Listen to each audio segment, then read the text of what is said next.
Quand j'étais enfant, à chaque fois que j'allais en vacances en Allemagne avec mes parents, il y avait un moment que j'attendais avec impatience, les courses chez Aldi.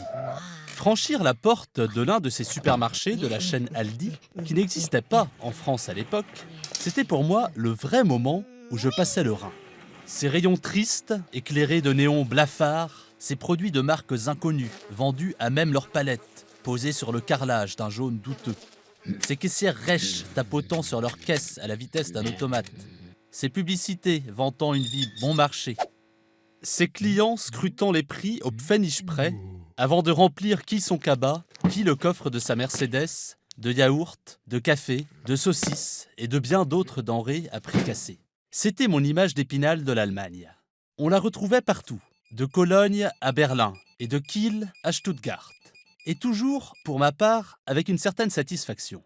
Peut-être aussi car je dénichais chez Aldi mes bonbons préférés. C'était une marque de bonbons introuvable en France et à prix si bas que mes parents ne pouvaient décemment pas refuser de me les offrir. Les Français auront probablement un peu de mal à saisir cet attachement à une chaîne de supermarchés aussi austère. Les Allemands, peut-être un peu moins. Pour eux, Aldi est plus qu'un vulgaire magasin alimentaire. C'est un fleuron économique et un symbole national. L'histoire de la chaîne Aldi, c'est l'une des success stories emblématiques de l'Allemagne d'après-guerre.